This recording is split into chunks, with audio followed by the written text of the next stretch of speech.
सुमित वानखेडे. अध्यक्ष महोदय, मेफेड्रोन हा अतिशय गंभीर असा विषय आहे. हे अतिशय घातक असं ड्रग आहे. रशिया आणि युरोप या देशांपुढे गंभीर संकट या ड्रगनी निर्माण केलेलं आहे. अतिशय अडिक्टिव्ह असं ड्रग आहे. एकदा घेतलं की सायकोलॉजिकल इफेक्ट तरुणांमध्ये इतक्या मोठ्या प्रमाणात होतात की तो व्यक्ती परत आयुष्यात उठू शकत नाही. आज स्थिती काय अध्यक्ष महोदय की माझ्या मतदारसंघात एक छोटंसं गाव आहे, त्या ठिकाणी 192 करोडचे MD मिळालेत, मेफेड्रोन मिळालेत. हे मेफेड्रोन आपल्या तरुणांना विकल्या जात आहेत. जुजबी केमिकल इंजिनिअरिंगचं किंवा केमिस्ट्रीचं ज्ञान असणारा आणि डार्क वेबमधनं माहिती असणारा कोणीही व्यक्ती याचं प्रोडक्शन करू शकतो आणि बल्कमध्ये प्रोडक्शन करू शकतो. आणि अतिशय कमी किमतीमध्ये उपलब्ध असणारं हे ड्रग आहे. हे ड्रग जर गावोगावी जर मिळायला लागलं तर महाराष्ट्रातले करोडो तरुण बर्बाद झाल्याशिवाय राहणार नाही अध्यक्ष महोदय.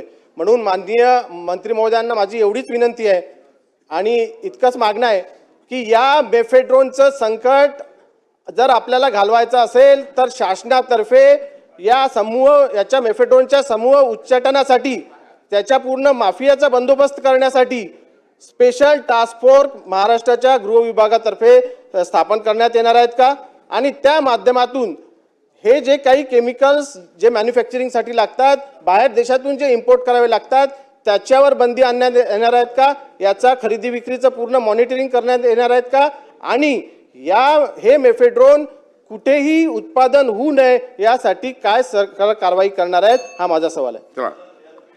मंत्री महोदय. सन्माननीय सदस्य सुमित वानखेडे यांनी अतिशय संवेदनशील मुद्दा या ठिकाणी सभागृहात मांडलेला आहे.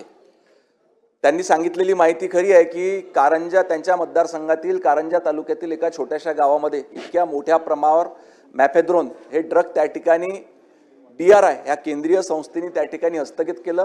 त्या ठिकाणी कारवाई देखील करण्यात आली. तो भाग त्या ठिकाणी सील करण्यात आला. ड्रगवर विशेष करून मॅफेड्रोन आणि MD या पद्धतीचे इतर ड्रग याच्यावर नियंत्रण ठेवण्याकरिता राज्य शासनाच्या वतीने अँटी नार्कोटिक सेलची स्थापना ऑलरेडी या ठिकाणी माननीय मुख्यमंत्री महोदयांच्या सूचनेनुसार करण्यात आलेली आहे.